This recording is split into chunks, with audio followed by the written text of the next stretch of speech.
Hello, it's Adam Morrison. When it comes to top-tier contracting, my go-to choice is McGilvery Environmental. I know a thing or two about excellence, and that's exactly what you'll find with Kip McGilvery and his team. They're not just any contractor, they're the best in Spokane and North Idaho. From start to finish, they ensure your project is completed with the highest quality results. With years of experience and expertise, they handle it all. New construction, meticulous repairs, asphalt paving for residential and commercial properties, excavation, and even environmental remediation. So why wait? Reach out to Kip McGilvery Environmental today by calling 208-556-6384 for your free estimate. Don't forget to mention my name, Adam Morrison, and experience the difference McGilvery Environmental brings to the table. Again, that's 208-556-6384, McGilvery Environmental. My number one choice for all my contracting needs. We're very excited to announce a new partner to the Perimeter Podcast, M4 CPA. M4 CPA is a family-owned accounting firm passionate about helping businesses and their owners create a secure future for their families. They pride themselves on the quality of their work and put their clients first, ensuring they get the attention and care they deserve.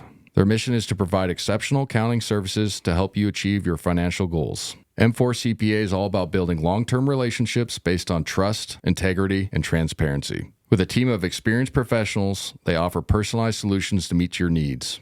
If you're a Perimeter listener, here's an exclusive offer for you. Mention the Perimeter Podcast when you reach out to M4 CPA and get a free business consultation to assess your financial strategies. So, if you're looking for an accounting firm that truly cares about your business, trust M4 CPA. They're in your corner every step of the way. M4 CPA, accounting you can trust with a personal touch. Learn more at m4cpa.com. It's time for Home Team Rewards. Zag fans, get your Bulldog-branded ICCU Premier Rewards Visa credit card, the only card where you can earn rewards for everyday purchases while giving back to Gonzaga University. Choose from a Visa Rewards card with a lower rate or a Premier Rewards card with maximum rewards. With no annual fees, card control, and next-level security, you can spend smart from tap to app. Zags, rejoice! Find your card at iccu.com/GoZags on approved credit.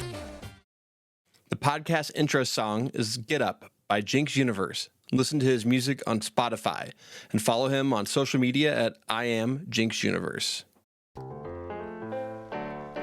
Yeah. Woo. Man, forget this job, dog. Yeah.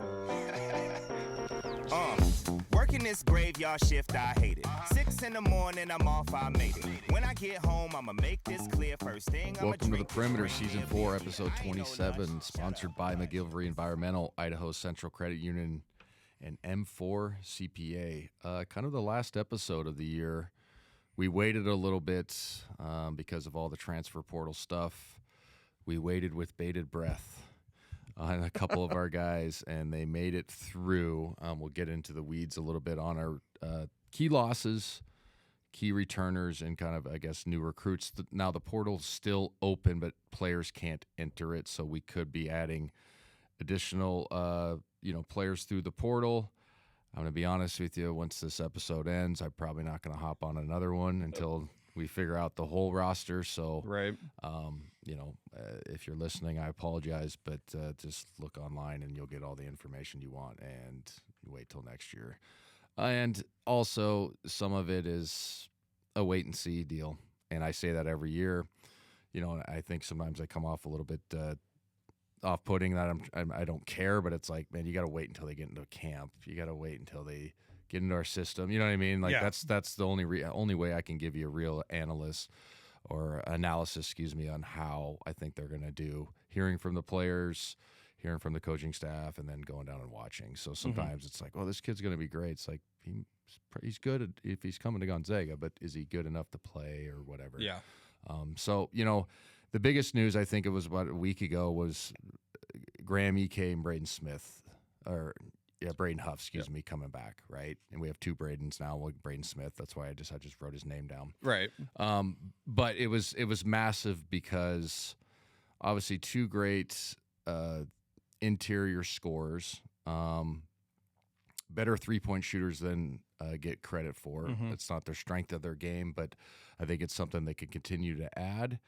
And I just think for continuity purposes, it's going to help us going into next season. Now, we started with Braden Huff later in the season. inserting him in the starting lineup going into that the West Coast Conference final. I think it helped us mix it up against St. Mary's, and then he had a great NCAA tournament. And then Graham has been great as well. And Braden Huff has been great. But having them both back guaranteed just gives us a great stability. Now, in the last 5 years, we traditionally haven't gone two bigs than the previous 5 years before that. Right. And so that'll be a kind of, I guess, a quote-unquote throwback to an older style. Doesn't mean we're going to play slower. But it's going to be duck-ins from the weak side. It's going to be flash and high, trying to hit high lows, pick and pops with spacing. But it's going to be less guard-oriented just because of personnel.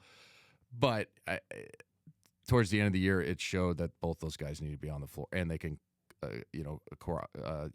play together and be successful and not take away any rhythm for anybody else. So that was a huge sigh of relief. Anybody that's listened to this show and listened to my broadcasts knows how much of a Braden Huff fan I am. Yeah. Just skill-wise. Terrific kid. Parents are awesome. I think he's a hard worker.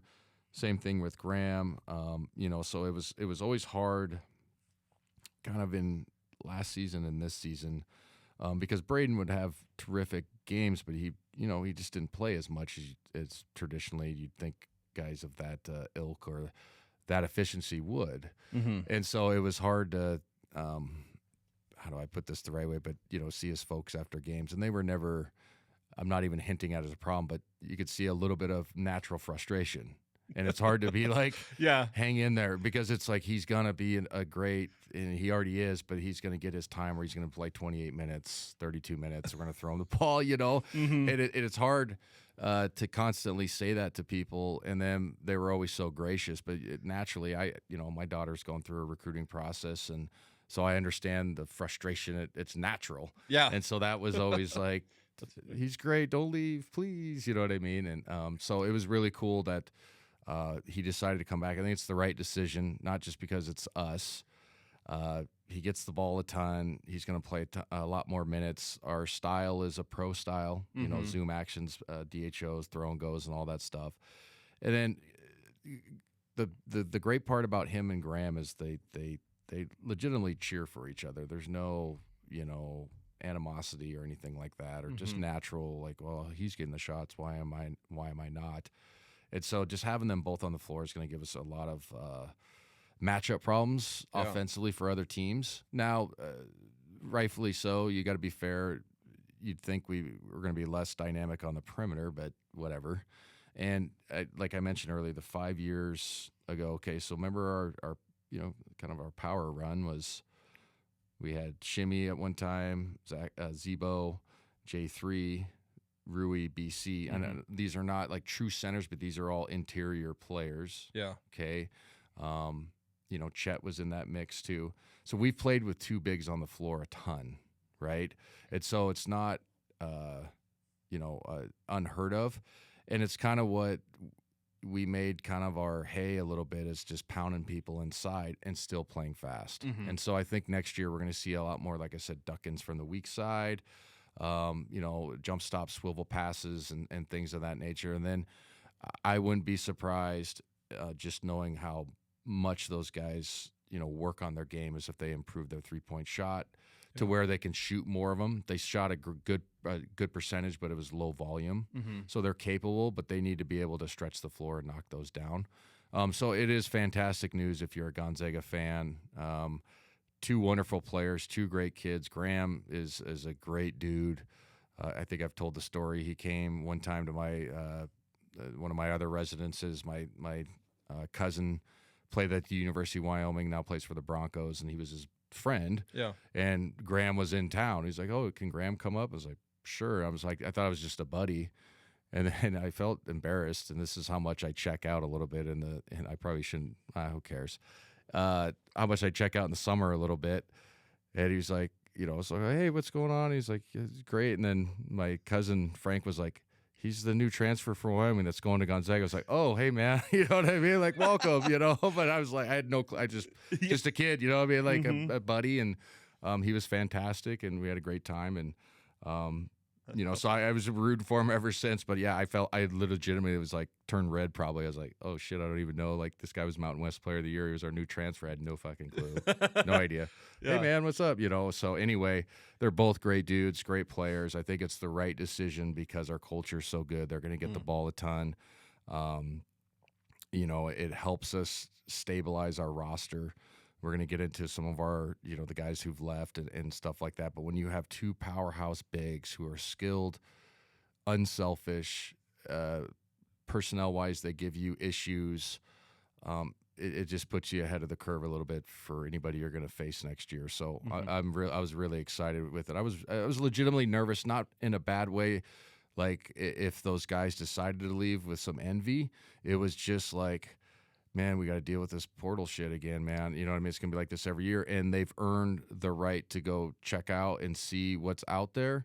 And also, if somebody comes with like life-changing money, it's not, and I need to always preface that we have NIL money, but we're not Texas. We're not, you know what I'm saying? But we're in the same ballpark. So like when guys go search, sometimes you have to be like, well, hey man, if somebody's going to give you $2 million, can you blame somebody? You know what I mean? And so I think those guys made the right decision from a basketball standpoint. They're still getting paid. I don't know the number. I would never even say the number, but they're still getting paid. Right. Let's not act like they're not. But I think just for their careers and moving forward, it's the right decision. So I'm excited for next year. It's a sigh of relief, man, because like if we lost both those guys, we would have been scrambling. Right. It was really when it was kind of after the loss and the portal was open, and during that weird time where the portals were open during the tournament, and then there's all these rumors that Braden might be going to Wisconsin. And it is like you want to see the guys that are been successful and are good to have that moment to be like the best in the team. 100%. And I think it's such a cool opportunity to be able to see Braden and Graham come back and play together. Yeah, and it showed at the end of the year that we were much better with both of them on the floor. That's not a knock anybody else, but it's just we looked better. And then it was cool, like at the end of the season, like Braden had that terrific game against St. Mary's, and after the game, when everybody's celebrating, we're doing our radio stuff in between. People are just begging him for pictures. You can see his dad just smiling and, hey, can you take a picture of Braden too? I was like, yeah, awesome. You know what I mean? But it's just cool to watch, like, what parents, when your kid does well and somebody, and watching from afar of people being proud of their kids. And it was just a cool moment for me. Yeah. Just watching, because he earned that kind of deal where he kind of had, he kind of bailed us out in that game, right? And bailed us out in that tournament a little bit of getting us over the hump. And it was a deep exhale getting into that tournament, obviously winning the West Coast Conference, but it was obviously for sure. And it was just a sigh of relief for everybody. So extremely happy. Again, it's gonna stabilize our roster. Now there's key areas that we're gonna have to focus on. And still in the portal, anything can happen. But we obviously lost Dusty Stromer. Ended up at Grand Canyon. Wish him all the best. A good wing player. I think going to that. How do I say this the right way? Going to that type of conference, I think it was the right move for him. And that's not a knock, but go play more. Go enjoy basketball more. You know what I'm saying? Yeah. Go play in a style. That's great. We played Grand Canyon, 3 years ago, and then they played 2 years ago against St. Mary's. They're a good team. They were supposed to join the West Coast Conference, then we left, but that's a good program. Definitely. Bryce Drew, I think, is the head coach there, the Valpo. Like, he can coach, and he's a guy that I would imagine might move on eventually, but also Grand Canyon is a for-profit university. It's in Phoenix. And you win your league, it's a pretty good job. You know what I mean? Like, you probably sit back and go, well, why would I want to go for an extra $200,000 a year, whatever the number is? Good money, but it's not like, oh my God, and then go build from scratch. Like, I live in Phoenix, and you know what I mean? Whatever. So, good luck to Dusty. Obviously, that hurts us a little bit on the perimeter. That goes without saying. And then June Suk-Yo signed at Seattle U. Super happy for him. I don't think he really, not that he didn't have a fair opportunity, but just number wise, it wasn't in his, in the cards for him. Yeah. Good player. Always heard good things. from staff, from other players, from what I've watched in practice, I was like, yeah, he could survive. Yeah. He could play. So I'm happy for the kid to go play there. And, I think Seattle's a good spot. He's Korean. There's a lot of the Korean culture is bigger there. So I think that probably make him feel like more like home. Mm-hmm. You know what I'm saying? So Yeah. good for him on that regard too. Definitely. So I'll be rooting for him from afar. Because I think he's a good dude. I talked to him a few times, broken English, but you could tell he's a good dude. You know what I'm saying? Guys liked him, just never got a fair shake. And sometimes that's the numbers thing. And the staff will tell you that. And I've been in that situation on both ends of it where there's good players. That's just that it just doesn't, we don't have the space. Doesn't mean you can't play. Go play somewhere else, and we're going to help you land somewhere. You know what I mean? I guarantee you that's what that situation was. Like, Definitely. We're going to help you. And whenever 5 years from now when we have a alumni thing, you're welcome back. And I've seen that too, where guys that transferred and oh, hey man, what's up? It's good to see you again. You know what I mean? That's what type of situation it is. Yeah. So happy for him. And then kind of the big one obviously was Mike Ajayi. He was the big time, besides Caleb Battle, kind of our big get last year in the transfer portal that played at Pepperdine. Ended up going to Butler. I think it's another great opportunity for him. Needs to have a good season. He was on some draft boards the previous year. Didn't have a great year, if we're being frank. He had some good games and some great moments. He's got a pro style body, super athletic, more skilled than he lets on, but I think the confidence issue a little bit this year didn't allow that to blossom a little bit. Great kid. Guys loved him. I was around him. He seemed like a great dude. Mm-hmm. His story's awesome. Unrecruited, ended up being seen by Isaiah Thomas in some pickup in some gym over in Seattle. Yeah. Calls Coach Rumar. So, his story's not over with. And so I hope that he gets an opportunity to get back to where he was, because he has an NBA-type body and chance. And not just for NBA, but just maybe get back into the, being a pro, high-level pro style guy and make money playing basketball. So I was a little bit sad to see him leave from a standpoint where I thought he could help us. But I understand as a personnel thing, and then, as a, parent or whatever, or, whatever. I hate the word entourage, or just your surrounders, the people that help you. They probably wanted to get out of here. Not in a bad way, but just there was short minutes sometimes. And you could see the confidence wasn't there. So hopefully he can find, some good footing at Butler. But those are three guys that are good players who contributed in different times. Dusty 2 years, and then obviously Mike Ajayi for last year. So we're going to have to fill those gaps, and it's going to be interesting to see how those get filled. Obviously, we're still in the portal, but those are question marks that we're going to have to answer, and hopefully we get some of those answers obviously sooner than later. But those are legitimate role players that, were highly recruited and have a chance to be, major contributors at the other places that they transferred to. So I'll be curious to watch them from afar as well. But it's another thing where, I think sometimes I have to defend the players too. I think some people are like, well, where's the loyalty? It's like, everybody's has NBA aspirations or professional aspirations, because the money in professional sports is life-changing. It's not just, it's life-changing money. And so if it's not working out at one spot, doesn't mean you can't change your trajectory. And so leaving, to me, doesn't feel as bad as it would 10 years ago, when it's like, well, you got to stick it out, man. Right. You know what I mean? So I sometimes I get upset when you hear people like, well, why wouldn't you just, it's like when you get recruited to a place like Gonzaga, power school, top 25 perennial, 2 Final Fours, all the stuff we've done, we've all explained that. You're thinking professional. You're thinking NBA, right? And if you're not, then you're kind of crazy, in my opinion. Doesn't mean you have rose petal glasses on your own ability and what your kid can do or whatever, but also that's the goal. And so I don't fault guys for having that in mind, to go into somewhere else and trying to get into a right situation to go. Now, when there's you see the stories of guys that have played 6 6 places in 6 years, that's when I get the eye rolls on that. Mm-hmm. You know what I mean? That's fair. There was one kid, I can't remember where he was at, Indiana or something like that. He played in 8, I think like 9 places in 8 years, like 2, a high school every year, 2 high schools in 1 year. Wow. Yeah, I mean, that's crazy. Yeah. Okay, so then I get that, but sometimes I think when kids leave, well, where's the loyalty? It's like, man, they're thinking about NBA, man. They're trying to get to a place where they can take care of themselves and their family.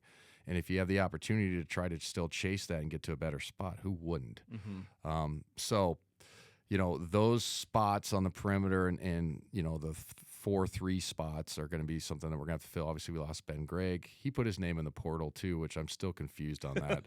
It's like because he can get another year of eligibility.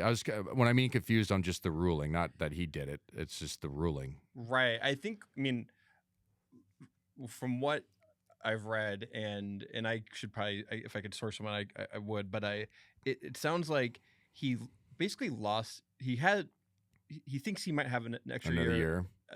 Eligibility, considering in this day and age where a lot of players are playing 6 or 7 years because of COVID, and his freshman year was half. It was half, yeah. So I don't blame him for just checking it out. For sure, he might as well. And he might get denied, and then you just move on. Yeah, exactly. But it would be cool to see, because he can't play at Gonzaga again. So it'd have to be somewhere else as a grad transfer. Yeah. So it would be. It'd be cool. Yeah, it'd be great. Rooting for Ben if that's the case, and he did the interview with us. He's a great dude. Wish him the best. I just was confused on, but now it makes sense because he did only get the half COVID year. Yeah. Because he Oregon shut down completely, so he got robbed of his senior year as a kid, and so he came early. So yeah, I was like, shit, let him play one more year. Everybody else does it, and he's a good player and great dude, and it'd be cool. But it would be weird not seeing him in a GU uniform. It would be, yeah. But anyway, I think all that stuff is going to be sorted out. I'm confused on some of the rulings, but also it's one of those topics I look at for 10 minutes. I'm like, I don't give a shit about this. I'm moving on. Yeah. So like, okay, whatever. So, some of the newcomers, Braden Smith, I talked about him at the very start, or mentioned his name. He's the little point guard out of Colgate. Yep. Who was, I think, freshman of the year or some shit like that. Yeah, he has like a lot. He was Patriot League Player of the Year. Player of the Year, yeah. 2024, all all league first team. MVP of the league tournament in 2024. Yeah. And he was all rookie team in the Patriot League in 2023. Yeah. So good player. He's from the Seattle area, I believe. Yep. Went to Seattle Prep. He went to Seattle Prep. So obviously we were familiar with him before. He kind of looks similar size to Nemhard. So I'll be curious to see, what his game looks like. I've heard good things. I watched him twice at practice. He was on the scout team, obviously, because he's a red shirt. So not getting a ton of reps, more defensive reps, right? You know what I mean? If you're on the scout team, sometimes you're just going over personnel or whatever. So I've heard good things, and obviously if he's, an all-league player, I don't care what, in Division I basketball, you can play. MVP, you can play. I don't care what the league is. You know what I'm saying? Like sometimes people roll their eyes. It's like, okay, well then let's see the fourth best player on whatever, name one university that's a huge Power 5. Can you go be the Big Sky Player of the Year? I don't bet you can't. You know what I mean? Right. Sometimes it's like just chill out a little bit. It's hard to be the main guy all the time and have the target on your back. So he's going to obviously fill the point guard role. There's got to be somebody else that we're trying to find too, just to have more perimeter depth. So I'm sure that's a transfer portal thing. But at least we have our point guard figured out on paper. Right? We haven't seen him live. I've seen him a little bit, but like I said, I wait a little bit. Yeah. Right. Because it's easy to hype everybody up, and sometimes it's unfair to do that to kids, in my opinion. And sometimes it's just hype. It's like whatever AU team they played for, and everybody gets if you sign at Gonzaga or sign at Duke or sign at North Carolina, you automatically get upgraded. You know what I mean? It's like, no, you got to just wait till they get here and see what happens. So we got that figured out. We had the Jalen Worley kid from Virginia who transferred halfway through the season last year, and I think he obviously saved his year because of when Tony Bennett abruptly retired. Right. So that was an interesting. So he came, which I think was smart, and kind of had a half redshirt year. I've heard mostly good things. I've heard he's got to work on his perimeter jump shot, which is something that's easy to fix if you put in the reps. Not easy in the sense that it's identified. It's not you're just like a non-athlete. Now you got to get athletic. Like, oh shit, you know what I mean? Sometimes that's just what it is. But it's like, hey, if you need to work on your jump shot, it's like, well, you need to shoot 500 a day. Like that's doable. Yeah. Like if you're committed. And how many NBA guys, and obviously college guys, but how many NBA guys like Brook Lopez, who was a back to the basket, now he's like a 42% 3-point shooter in the NBA. You know what I mean? Right. Like, he just shot threes for probably 3 summers in a row and turned them. You know what I'm saying? Yeah. So my point is, like, if that's your weakness, you know, you're going to develop tennis elbow, but that's all you got to do is shoot jumpers. That's a pretty good thing to have to fix. Great size. I've heard he's, over, not super athletic, but over average athletics, you know, so it's not jump off the paper, but a Division I athlete is what I'm trying to get at. And obviously he went to Florida State and then Virginia the year before, the previous year. So he's a Power 5 type kid. So I'll be curious to see how he fits in on the perimeter, kind of a 2-3 situation. But to be frank, if you can't shoot the ball from the perimeter, it'd be tough for you here. So that's something that I've heard that it's improved, but it's something that needs to be dialed in more. And that's not a knock. That's just the reality of it. Yeah. And so hopefully he can, improve on that, and then he'll have a great opportunity to play a ton. Steel Venters, again, he hasn't played in 2 years. Right. Tore his ACL, and then on the recovery, tore his Achilles, was Big Sky Player of the Year, was going to give us floor spacing, great story. I think he's from Ellensburg area, kind of a diamond in the rough. I like those type of kids. Overlooked, blah, blah, blah, becomes Big Sky Player of the Year, decides to transfer, and then has shitty luck with his body. Yeah. So I'm going to say it on next year's podcast, and I'm going to make sure I say it on the broadcast.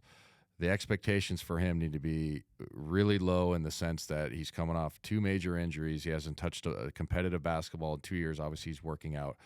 So if the kid goes out there and goes 0 for 3 and looks like shit in the first 4 minutes of craziness, Kennels, everybody better shut the fuck up because he hasn't done anything. Right. You know what I mean? Yeah, no, so let's absolutely. let him get himself under him, and let's have realistic expectations. Okay, Yeah. so when we mention Steele, I'm going to say anything that he can provide for us, and this is not a knock, is going to be a bonus because he's coming off 2 major injuries.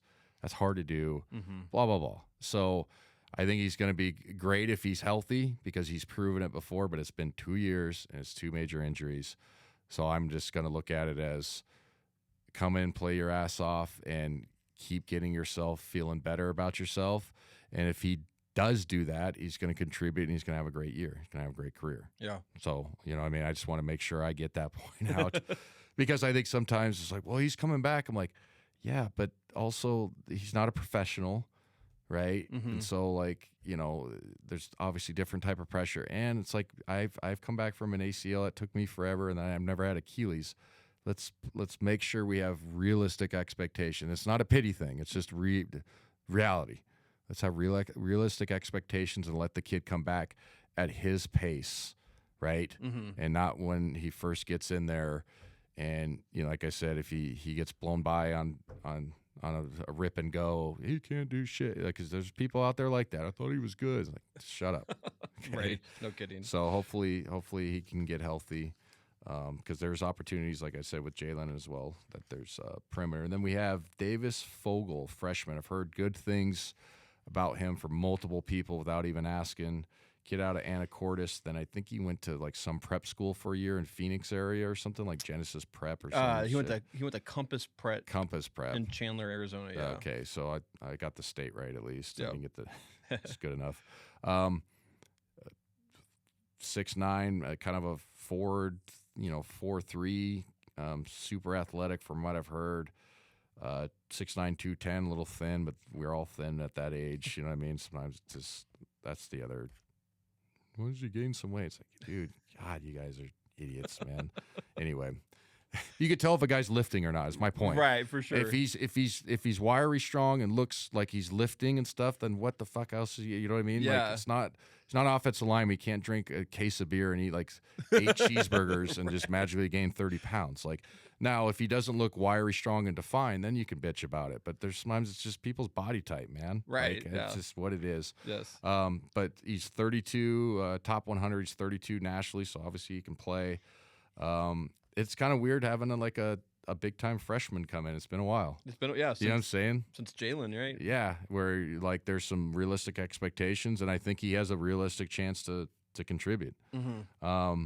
I've only seen tapes, and like I said again, when I talk about players, and I don't want to, it's not trying to be dismissive or whatever, but you can look really good on your AAU circuit and playing against a kid that's never going to play high school basketball and dunking and scoring 20 doing that. You know what I'm saying? Right, yeah. So sometimes you have to just pause the brakes a little bit. And I see it on the girls' side when I coach my daughter's teams. Like there's some great players, and then sometimes you think back, you're like, so that girl scored 16, and you're like, oh,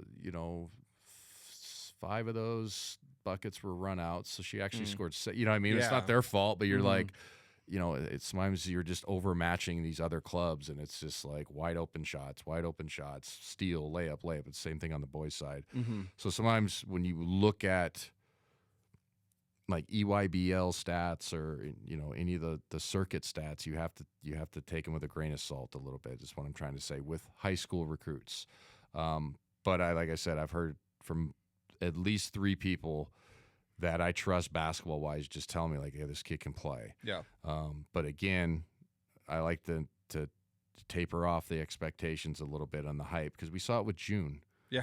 Remember he had the yeah, right? I was in on it. Yeah, definitely. And it's great that we have the fan base and stuff like that. But I just think sometimes it's just like chill out. You know what I mean? Not in a bad way. Yeah. Just chill and wait to see what happens, because sometimes it's roster and fit and all those things. And so hopefully he can fit in right away, because there's room on the perimeter.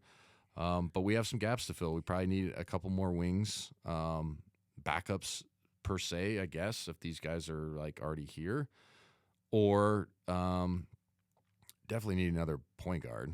Yeah. Right. Like, because who else? Because we lost both our point guards to graduation. So do we have any? I'm just trying to think of looking at the roster, like holy shit. I mean, we have on the roster that's still here with redshirt freshman Joaquin Arazmore. No, he's okay. Okay. So like not a bad thing. He's just he's like a walk-on kid, and it's not a bad. But he's not going to play meaningful minutes. That's a good kid. Blah blah blah. Like that's so, it, right? So it's right now it's Braden Smith. Yeah. I mean, Steele's listed as a guard, but it's we're gonna need to fill it. That was, I mean, of the listener questions that we had, like that is like what is the position that we need to fill the most. I think it's point guard. Yeah, and it's just for depth. Mm-hmm. So I think again we're going to be hunting the transfer portal. Yeah, and maybe there's a late recruit, freshman type out there too. That happens where a guy commits and then decommits, because that window is technically still open. Like I said, I've coached. Help coach my daughter's deal, and she's on an Under Armour circuit, so I'm familiar just with the windows and stuff like that, boys or girls, you know what I mean? So like there's 2026s. That's what we call, you call it's funny, you just call the kids by their grade, or just 20. Oh, she's a 27. Oh, okay.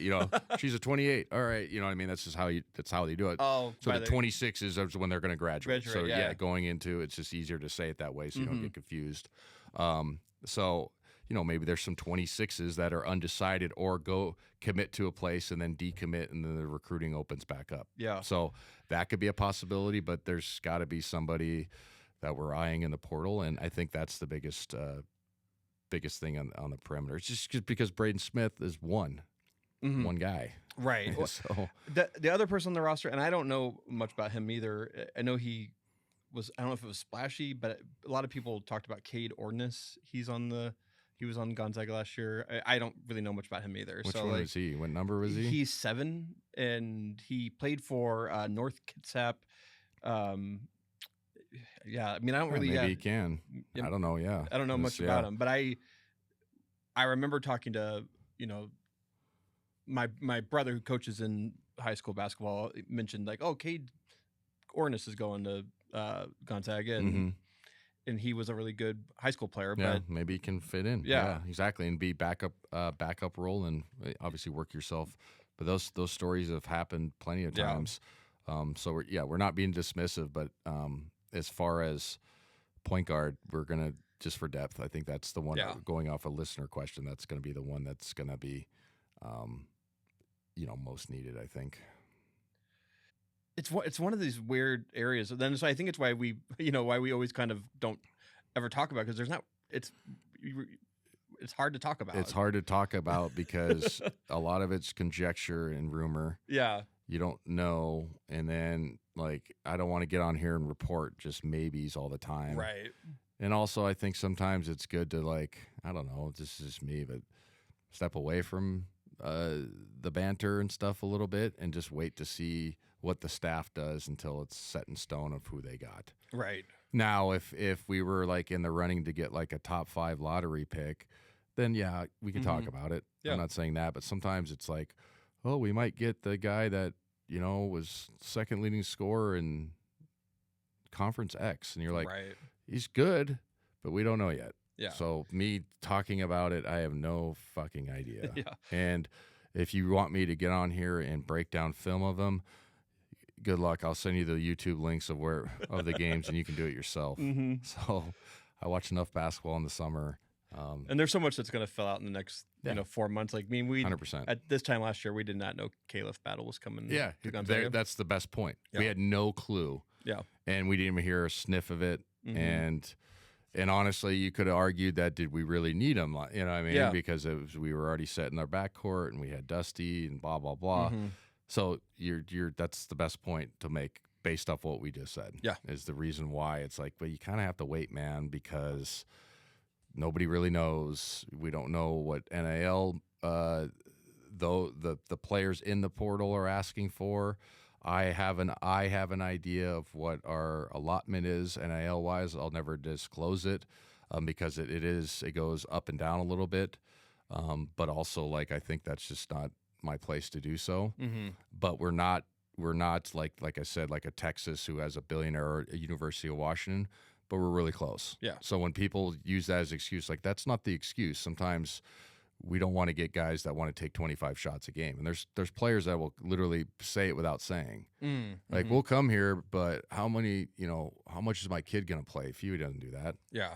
And if you can't see the culture and our track record with draft picks the last 5 to 7, 10 years, like, honestly, then it's like, well, we can't help you, man. You know what I'm saying? Like, we don't have football, all that stuff. Like, I get it. All that stuff, those are cool, but like, it's a pretty good program. We're on TV a lot. Coach, you win. You know what I mean? Right, yeah. You get drafted to the NBA.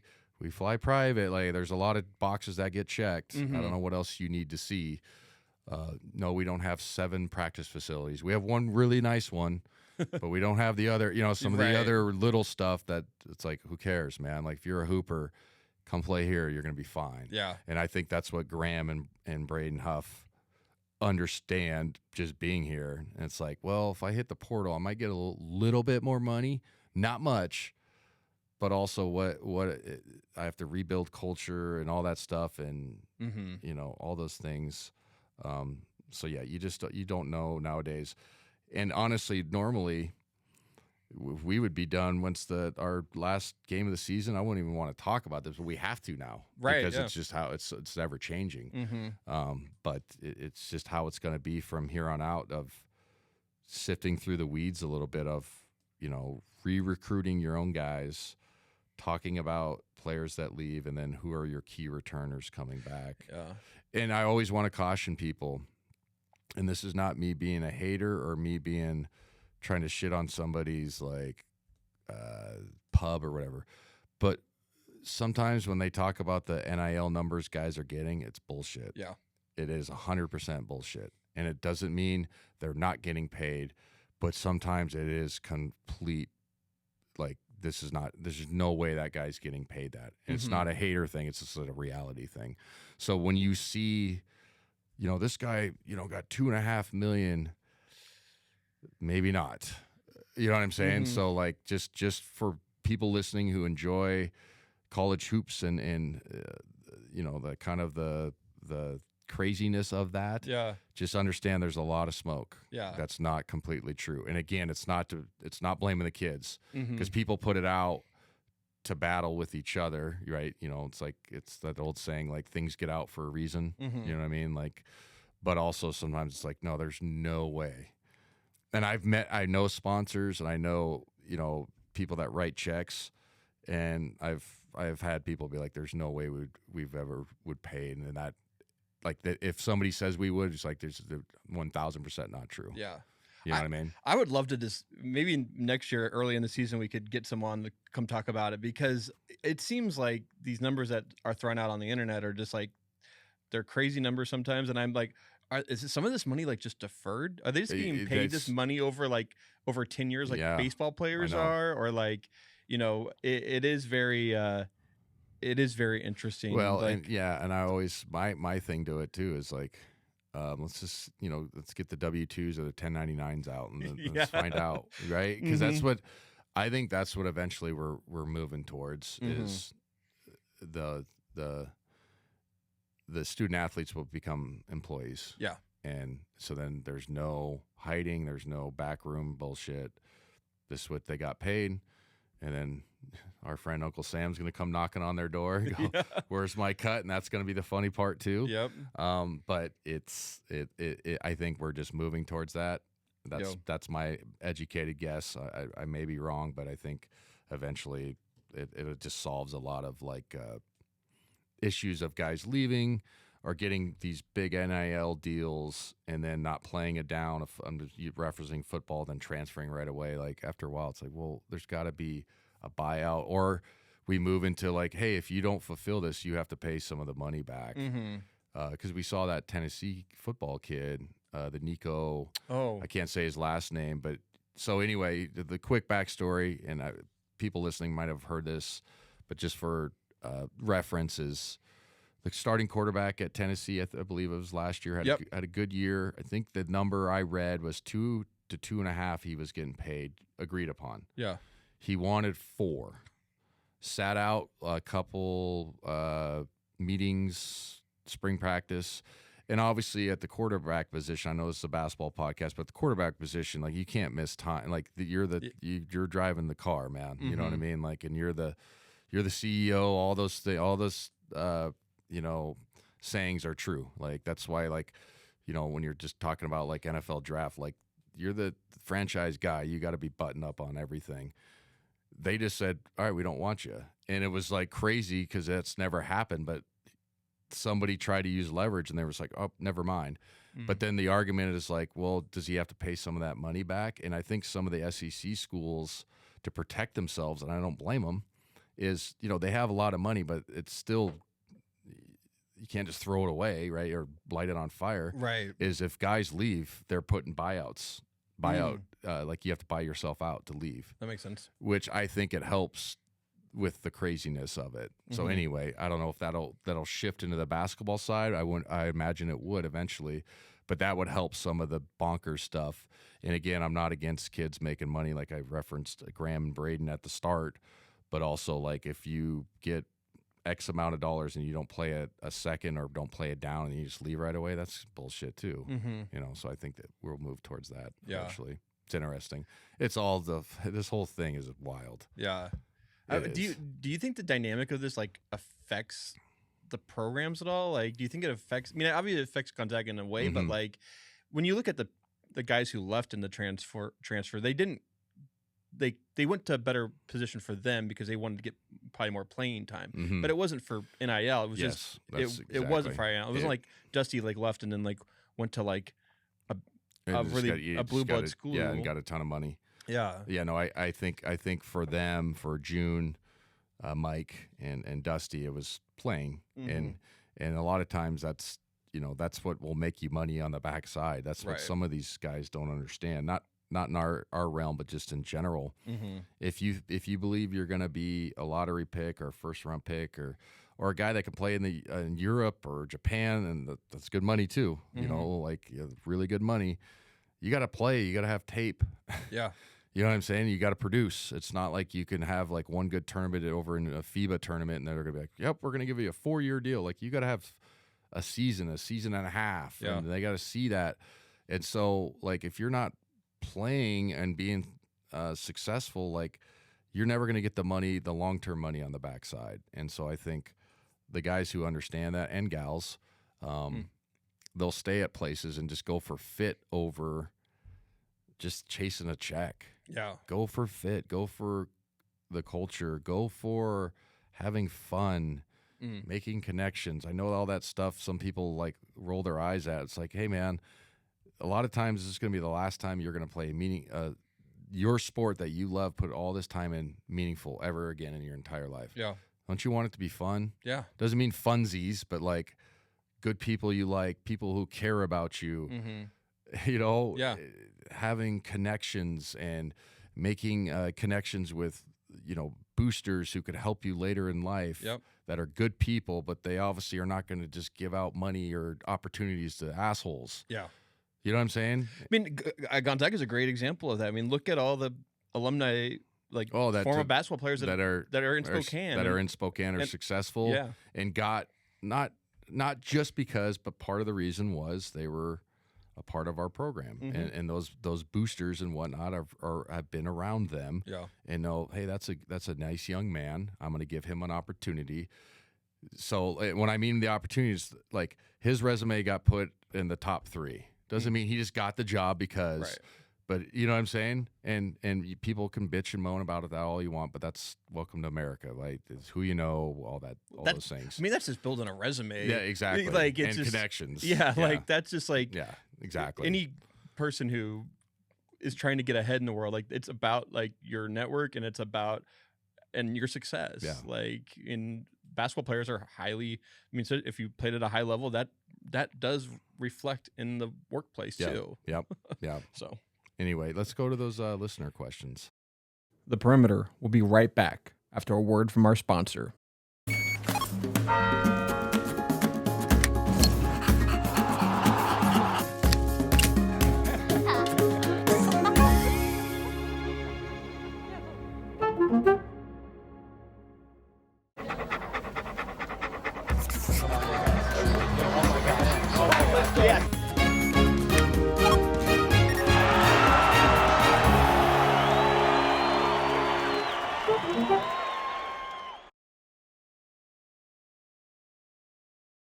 Sure, yeah. This one comes from I like this username, Warren G Funk 206. Nice. So he's from Seattle area. Yeah. And he likes Warren G. Yeah. What, if any, are the differences of players today versus your time about how they spend time in the gym? That's a really good question. It's a multi-layered one, and I've learned it from coaching in the last, 7-10 years, youth, and moving into the higher level high school, and then I'm coaching my son's team now. The training is way different than it was when I played. Now, you can argue, is that good or bad? The skill level at younger ages is way more advanced than it was when I played. Right. It's not even close. And you see it on a macro level with the NBA, how skilled the guys are in shot making ability, ball handling compared to the 90s and 80s. Yeah. And you can argue all you want, but it's just skill, just from a pure skill. I'm not talking the level of basketball, whether it's better or not, but just the skill level is predominantly better. Yeah. So when I came up, like, I never had a trainer. That was never a thing. We did some drills with cones and stuff, but we just kind of went in the driveway. And that, again, I don't want to sound like, because a lot of times guys that are older, I'm 40, so I consider myself old, when I did it, we just, it was super hard. It's not, I'm not saying that, but we didn't have, shoot 360 in places like that, which there's nothing wrong with that. we didn't have shooting machines, all that stuff. We just played pickup. Mm-hmm. So if you watch skill development now and coaching it and trying to coach skill development, it is way different than it was when I was even in high school, college. Like the ball handling just in general. I mean, your son plays for us. Do you see how much ball handling we do at the start of practice? Like 15, 20 minutes. We never did that shit when I was growing up. We did like zigzag, and then they were just like crossover and get your arm out and don't get it stolen from you. Right, yeah. Which is not bad. I mean, that's half of what hoops is. But like now the boys, you watched them, can go behind the back, between the legs, and they're 8, 9 years old. Yeah. And it's just part of the game. Yeah. And it's not like, we're not like, oh my God, these kids are so good. It's like, no, you kind of have to have this. You know what I mean? And that's what we tell them. Like, you kind of have to have this now. And so we just start doing it. Yeah. It's different. The level that these kids play at now at 8 and 9 and 10 and whatever. It's crazy. It's crazy. Like Link's a little bit behind, and you can tell like that he started this year versus starting 2 years ago. And like but it is like do you think it's better for the kid? I mean, I think it's so here again, I know Warren G Funk 206, great question, because it's a long-winded answer. I think it's better for the kids because it's a better separator, but I think that people get hung up on having, certain trainers and all of these basically gadgets, quote unquote, instead of just like learning how to play. And so, and Coach Few said it, and he's not the only one, but he's so true. And I laughed when I first heard it. It was when I was a GA, and we played, I think, St. Joe's. And it was when St. Joe's was, Phil Mortarley had a great program, but he was starting, they were starting to be on their downslide a little bit. And he had the all airport team, blah, blah, blah, like super athletes, weight room. And that team, it's not a knock on his total program. We won by like 45 or something like that in the gym. They couldn't play. You know what I'm saying? They just couldn't play. Like, you could just tell they couldn't play, or like the IQ wasn't there. And Fewy was like, yeah, like a lot of guys are good against the cones, but they can't really play. And he said that a few times about guys in the past that have transferred recently. I won't tell you who, but if you look back and watch them go out and play in the games, and he's not just taking like one game, he's seen them obviously 2-3 months, a whole camp. Sometimes they're like, well, my trainer told me to do your Euro step at transition, and that's all I work on. It's like, no, just fucking go off 2 feet and lay it up. Right. Or, you know what I'm saying? Right. Or like or sometimes you shouldn't be going behind the back in the paint. You should just roll over, crossover with your arm out like John Stockton did. Yeah. And pass it to the open guy and run to the corner like you're supposed to, whatever. Yeah. Right? So that's where I think it's better. The kids are more skilled, but I think you get locked into, they become robotic in the sense of that they don't know how to read and react to playing. Like another example is like, if you look at analytic basketball now, most people, threes are layups, and that's bled down to the younger ages, and that's not a bad thing. But also, like, if you watch the NBA now, like SGA shoots pull-up jumpers, and everybody's like, oh my God, it's like gone out. The skill set's starting to return, but it like left the game for like 5 years. Now a guy that can do it, he's like unstoppable. Right. But like if you watch youth sports, like nobody can make a fucking 15-footer. I remember I hammered Braden Huff this year when he didn't shoot that 15-footer against St. Mary's. Right. Probably hadn't shot that shot, and he's great. I just talked about how great he was for 20 minutes. He didn't want to shoot a 50. I was like, fuck, when I played, that was like the shot. Yeah. You know what I mean? And so going off his question is, the training level is completely different, and you have to adjust to it. I've adjusted to it as a coach. I've had to relearn concepts, but also I try to always be like, it's not about, can you do, 7 behind the backs and shoot against a cone from 4 feet? Do you know how to play? Right. And so I think that's the hardest part that happens to some kids is they train their asses off, but they never play 2-on-2. They never play 3-on-3. They never play 4-on-4. You know what I'm saying? They never go play against older kids and get their ass kicked a little bit. Right. They never play pickup with their friends and compete, but still play really hard against each other, but play against each other every day. Yeah. And push each other. So that's the difference. Like we used to play all the time, and I'm not kidding. Like in high school, my high school coach had like probably a 3/4 court size outdoor court, like a tennis surface, like really good. Yeah. We'd go up and play 3-on-3 full court every day after school, 4 days a week. Yeah. Yeah. And we got really good as a team, but it was like you had to go full court 3-on-3. You're tired. Yeah. But we just played. You know what I mean? And then we'd shoot a little bit, but like now it's like, okay, let's go do, 55, spin dribbles. And I teach all that. I'm not saying I don't. Right. Yeah. It's probably a healthy balance. It's a balance. Yeah. And I think sometimes, again, players are so good at training, but they don't know how to play. So that's sorry for the long-winded answer to people that are waiting for their question to get read next. You had to wait.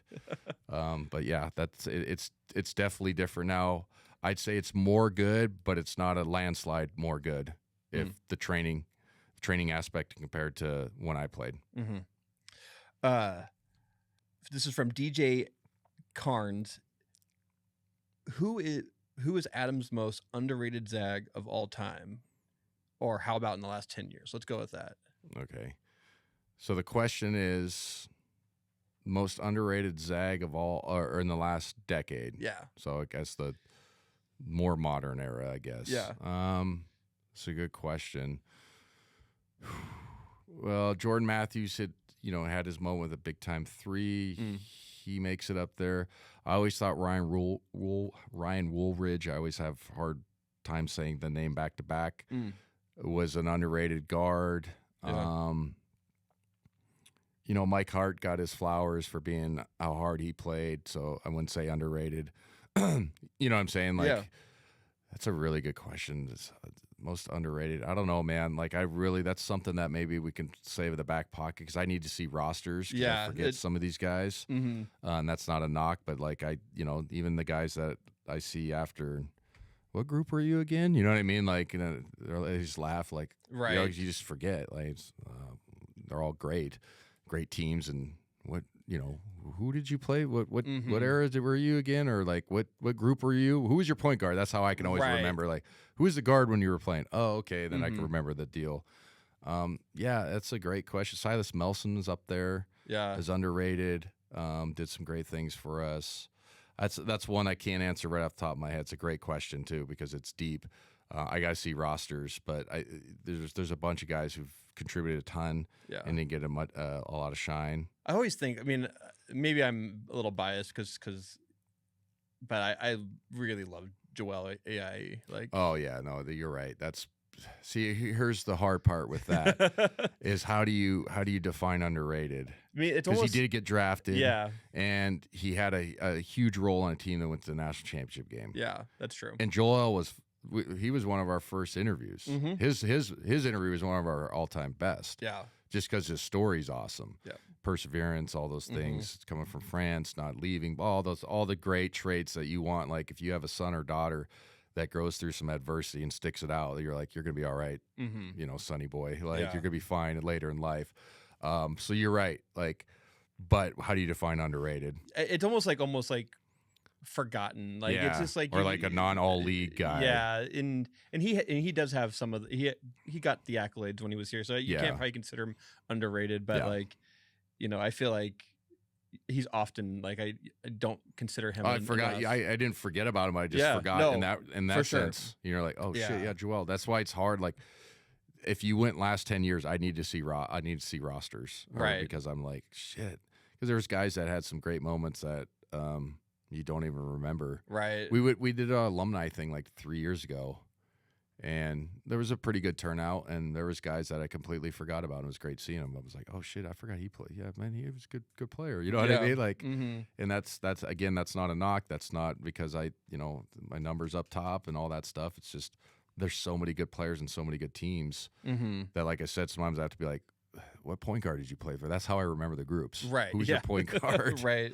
Who was the point guard during your tenure? And then I'll tell you if I remember or whatever. So anyway. Well, this is last question, but this comes from Sir Charleston, and it's a story question. He wants to hear a fun story about Derek Ravio. A fun story about Derek Ravio. That's a really good one. We used to call, so Derek's still in town, successful realtor, investor type, done well. He's got 2 daughters, great dude. He was my point guard, and he was my my class, so we always had a nice connection with him. Undersized guard who was kind of overlooked. And this is not going to be a knock, and the staff will laugh at this, but I'm right. Like, I don't think they were a huge fan of him when he first came in, and he worked himself into it. You know what I mean? Like, and he would agree with this. Probably should have redshirted his freshman year based off of numbers. Barely played. Yeah, good enough to play, but barely played. Anyway, so like just thinking back, because I played 18 minutes my freshman year. He probably played like 7 because we had Blake Stepp, we had Kyle Bankett. You know what I mean? We had 6 seniors. Tony Skinner was on the perimeter. Earl Knight. You know what I'm saying? So like, if just looking back to have another full year.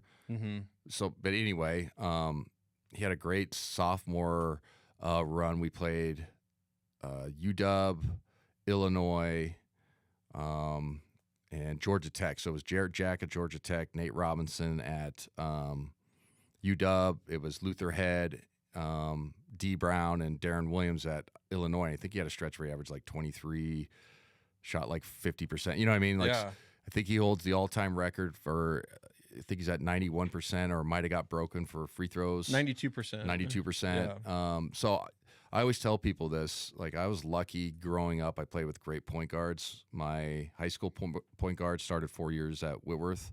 Brian Williams was his name. So a college point guard started 4 years. Like, I was lucky then. And then I walked in having Blake Stepp, and then Derek Ravio. You know what I mean? So I was lucky.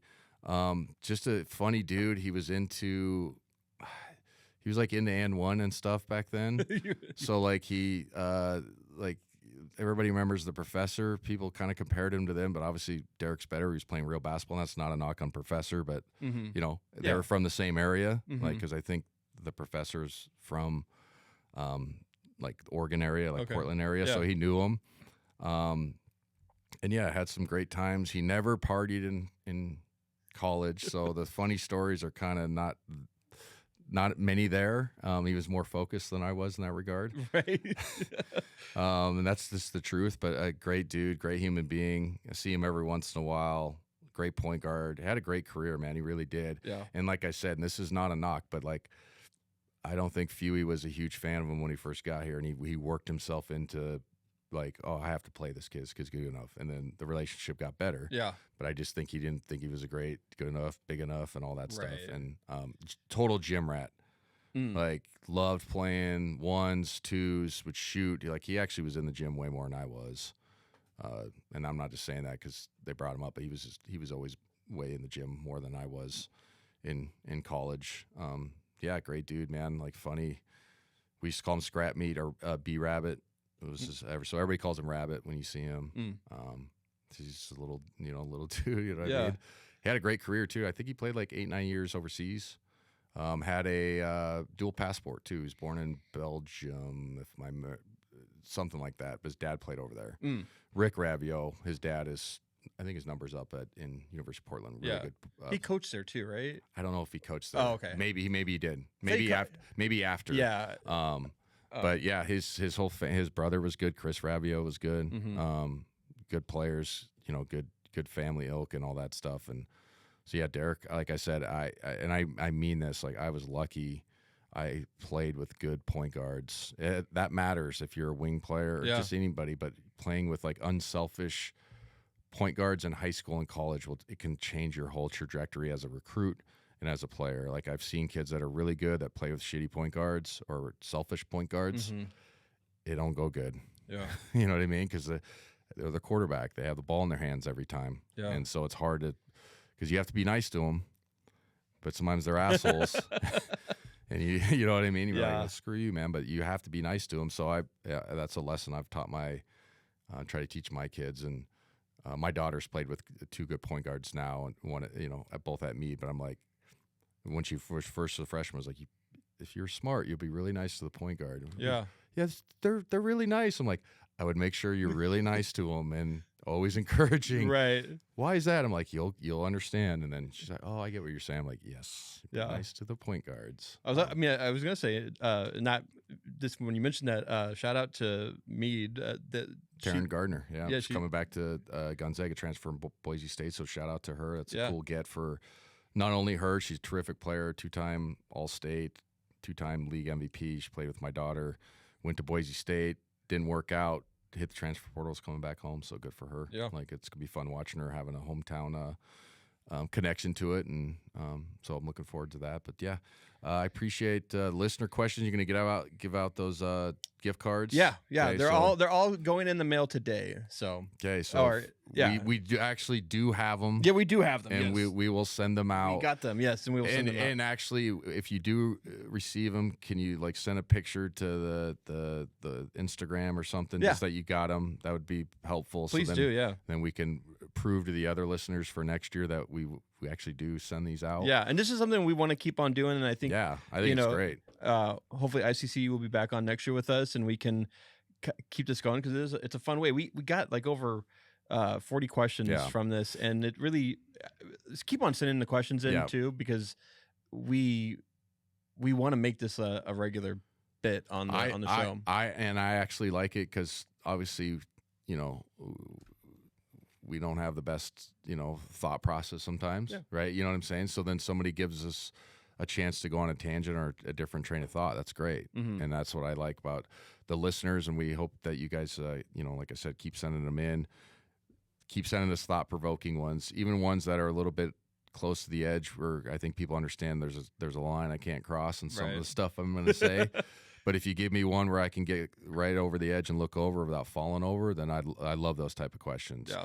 Or if it's anything about, professional basketball, anything like that, it doesn't have to just be Gonzaga. Absolutely. Like that, the training one was a terrific question. Yeah. Because it's so true. Yeah. And, obviously, like you're a sports dad and Link plays with us. Like you see this, the training is so much different than when your brother played, right? Like right? It's so different. It's so different. And that's just, it's crazy, but it's top to bottom. Mm-hmm. So anyway, thank you to our sponsors all season long. McGilvery and our Environmental. Kip has been terrific. Provided us with tickets one game, which was very kind of them. ICCU has been terrific with the gift cards. It's a great company, and they're involved a lot with Gonzaga stuff as well. Yep. And then M4 CPA came on late. It's going to be with us next season. Yep. So we appreciate everybody jumping on board. Listen, look for some notifications or some updates. If there's something crazy happens, I'll maybe jump on a 20-minuter and explain it if we get a big get. Yeah. Most likely you won't hear me until November or whatever that is. When we're usually October. It's usually right after we usually come on like it's craziness, right? Right after craziness to kind of just do a preview, and then we'll go on and off a couple weeks, like every other week until the beginning of the first week of the season, and then we'll be here every week. In fairness, I tried to get 2 other guys to come on interviews, and they couldn't because of their pre-draft schedules, and it was legit. They weren't just blowing us off. So understandable. I will try harder next year. Maybe I have to sweeten the pot a little bit, and $100 I think is enough, right? I don't know. Yes, absolutely. What a college kid wants nowadays. Shit, you told me $100 last year when I was playing, I would have been like, sure, I'll mow your lawn for whatever. You know what I mean? Like, except you couldn't take it. I know. Yeah, quote unquote. Like, there's stories of that too. We're not going to go down the rabbit hole. Then, so anyway, thank you to our sponsors. Thank you for listening.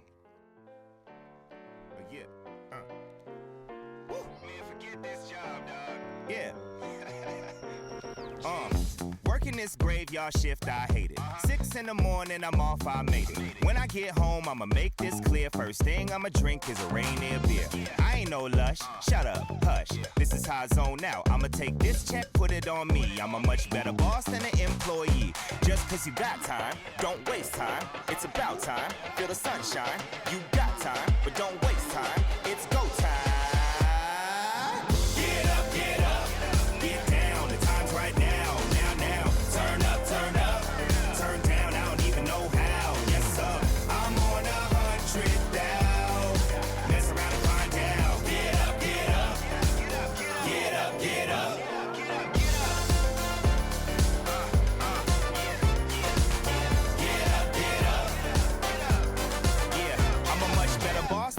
employee. I'ma employ me cause I go OD on a BE. I'm a young OG, been killing these Podcast intro song is Get Up by Jinx Universe. Listen to his music on Spotify and follow him on social media at I am Jinx Universe.